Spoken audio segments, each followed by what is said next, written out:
Good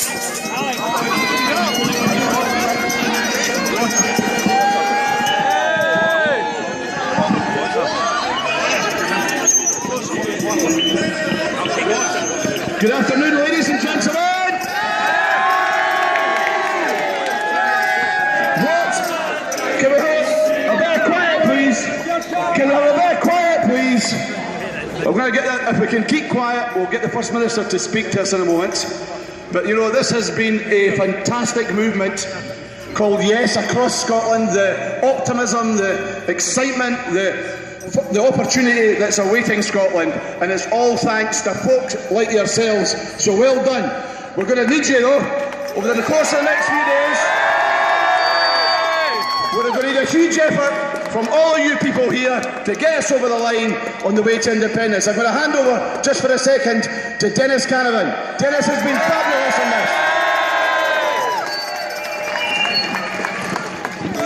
this. Thanks, Bruce. What a welcome for Alex Salmon, eh? Yes! And you know, I've said all along that our Yes Scotland campaign is the broadest, most inclusive campaign that Scotland has ever seen, embracing not just the SNP, but also the Scottish Socialist Party, the Scottish Green Party. And I'll tell you this, we have got at least 42% now of Labour voters on our side. And by Thursday, we're going to have over 50% of Labour voters on our side. The momentum is unstoppable. And as I said all along, we're taking our message out to every city, every town, every community in Scotland, and our message is quite simple, and it's going to win the hearts and minds of the people of Scotland. That it's only by voting yes on Thursday that we, the people of Scotland, are going to be empowered to build a better Scotland, a more prosperous Scotland, a fairer Scotland, and a Scotland that will play its full part in the international community to help to build a better world. We are going to score a magnificent victory on Thursday. Well, ladies and gentlemen, I'm very pleased with this quiet reception in Stirling today. I have to say that although I'm delighted to be here with Bruce Crawford, your local member of the Scottish Parliament,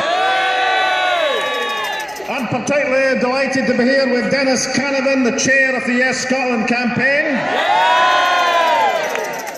Just about the only Labour politician I've never been able to beat. And what a guy he's been in leading our campaign, ladies and gentlemen. But if I may, can I say that despite the efforts of Bruce and Dennis and myself, there's one person I want to draw particular attention to. 4 rows back there, 91 years young, Jenny Warren, who's come to support this campaign. Who never shot at the limelight, is now coming up so as you can all see her. Jenny.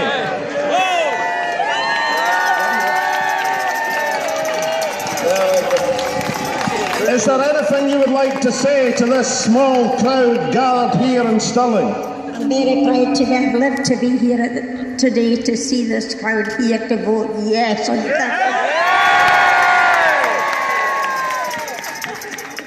Thank you. Thank you very much. And what Jenny illustrates, of course, is the nature of this campaign. This is a grassroots people campaign, the like of which that none of us have ever seen before in Scottish politics, perhaps no comparison in Western European politics. This is a campaign of people who have seized the agenda from the metropolitan media and said Scotland's voice will be heard. Now, I did a meeting today at Edinburgh Airport, and I have to say it was a quite badly behaved meeting with about 50 metropolitan journalists. These people don't know how to behave, ladies and gentlemen. I've got to say, we're going to have to insist on rule books for the London media when they come to Scotland. They've got to speak politely. They mustn't push each other out of the way. They must ask questions in sequence because, of course, this campaign answers questions from anyone. We don't have controlled meetings of our friends and backers and refuse to take questions like David Cameron did last week. And this campaign will debate with anyone. We don't hide in the bunker in Downing Street and refuse to debate in front of the Scottish people like the Tory Prime Minister does. So, of course, when he came to Scotland last week, David Cameron was all smiles. He said what a wonderful country Scotland was, what an exceptional people we were. And that was fine. It was called the last-minute love bombing. But, of course, we now know what he was doing when he was down in London. He was calling in the big oil companies, calling in the big supermarkets, and telling them to run a scare at the Scottish people.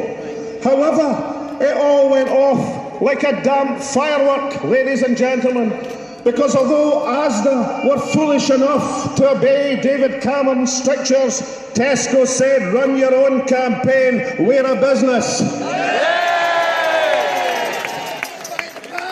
As did Aldi and every other sensible business. Now, I had a group of Scottish business people at Edinburgh Airport today. Great job creators of Scotland, like Brian Souter, like Jim McCall, like Mr Ranzan of United Wholesalers, people who employ tens of thousands of people across Scotland. And speaking in a personal capacity, because any one of us can only speak in this debate in a personal capacity, and every one of us has one vote, just like everyone else. They said, look, we are confident about Scotland's prospects as an independent country. We want to see Scotland as a prosperous economy. We are optimistic about the future. And of course, legitimately, there are business people on the other side of the debate.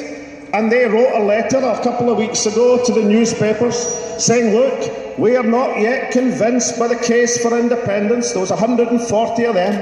And there was 200 business people from Business for Scotland, the largest growing business organisation in the country, ladies and gentlemen, Business for Scotland. And they wrote a letter back the next day saying, no, we think they were positive about Scotland's prospects as an economy. And I looked at both letters, and both were perfectly fine letters. They were written in sentences. There were no spelling mistakes that I could see. But there was one difference, ladies and gentlemen. There was one big difference between the two letters. In the letter from the Yes business people, they said yes, they could see a prosperous economy, but they also wanted to see a fair society in Scotland. In the No Campaigns letter, there was no mention of fairness. Indeed, there was no mention of society, just about themselves. And that is the key difference in this campaign.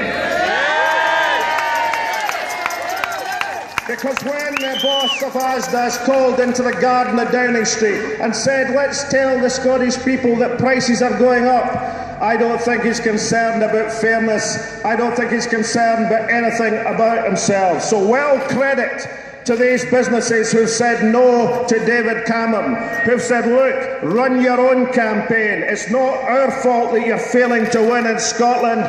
We're businesses, not politicians, and well done to them. If we just think for a second, let's look at this logically. Scotland's great natural resources even British Petroleum know about. Indeed, so great are the natural resources, they don't want the rest of us to know about it. So we think about it for a second. Even on the most pessimistic assessments of North Sea oil and gas, we're now told it's only going to last for another 40 years. What a tragedy, ladies and gentlemen. We've only got 40 years left. Well, I'll tell you, that's 40 years longer than David Cameron's got in Downing Street. So by most estimates, we've got a fundamental requirement and advantage and a bonus in our natural resources. But our real natural resource isn't the wealth round our shores. The real natural resources gathered here in the streets of Stirling, the people of Scotland, and we shall never have a Tory Prime Minister telling us that the land of Adam Smith, that the land of Robert Burns is not capable of running its own affairs better than any Westminster government ever could. And let us say something about Adam Smith, the founder of economics. He once wrote that no society can be happy if the greater part of its population live in penury.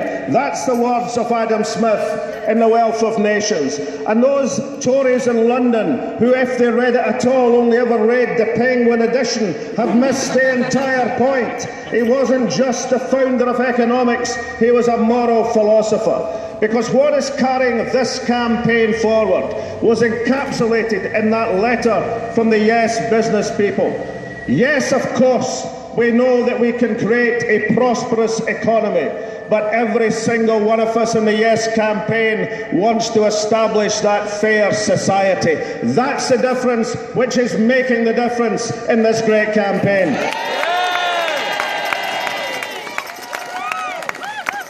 Now, I could say a word about the vote on Thursday and the aftermath on Friday.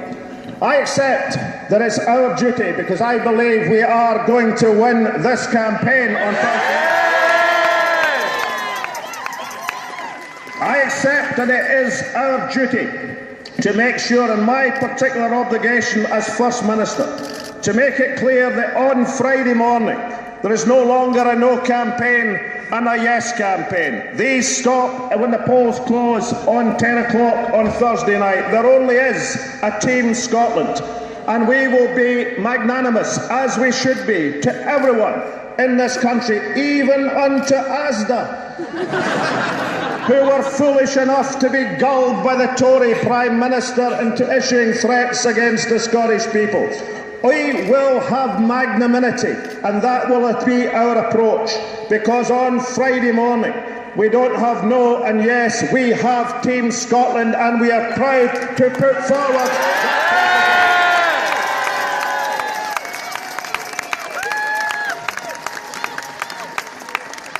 But there is something else, is there not, ladies and gentlemen?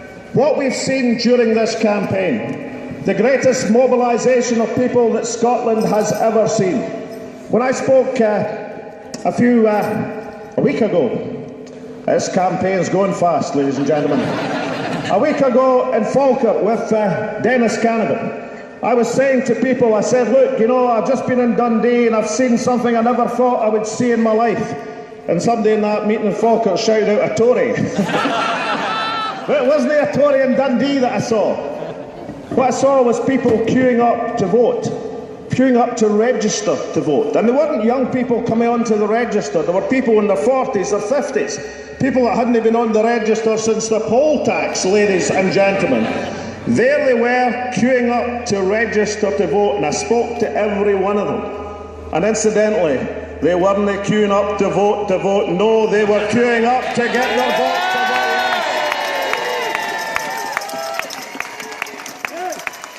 So if we can create that atmosphere in this campaign, this joyful, exuberant, empowering atmosphere, then we have to carry that forward into our independent Scotland. We want to make sure that this people's campaign, this first association with politics and the political process, we want to make sure that that involvement continues. Because the real wealth of Scotland is here today in Stirling. The real wealth of Scotland are those who are participating in this campaign. So let's go forward on this promise. David Cameron today is going to tell us that there's no way back. If we vote yes, we can't get back in again. Can I say, ladies and gentlemen, this is a very inopportune time to give that message to Scotland. We've just had the Commonwealth Games. 71 nations and territories coming to enjoy the hospitality of the great city of Glasgow and having the most successful Commonwealth Games in history. And you know what? Just about every single one of these nations got their independence from London. And you know what? None of them are asking to go back again.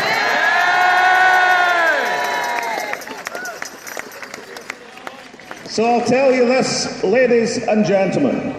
This is a once-in-a-lifetime opportunity. That's what we have this coming Thursday. People ask me, why is it once in a lifetime? You see, the reason that David Cameron agreed to this referendum, this consented, peaceful, democratic referendum, is he believed that we would bottle it. He believed it was in the bag. He believed that people in Scotland would run away from the opportunity to vote their country into independence.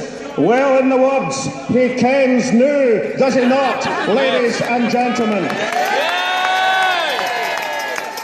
And that's why, if you think about it, this is our once-in-a-lifetime opportunity. This is our once-in-a-lifetime opportunity to build that more prosperous economy and that fairer society. This is our once-in-a-lifetime opportunity to go forward as a people on the principles that make this nation great. And this is our once-in-a-lifetime opportunity to make sure that in each and every election we get the government that we vote for, not the government that somebody else votes for. So this, ladies and gentlemen, this coming Thursday is our once-in-a-lifetime opportunity to take Scotland's future into Scotland's hands. Thank you very much.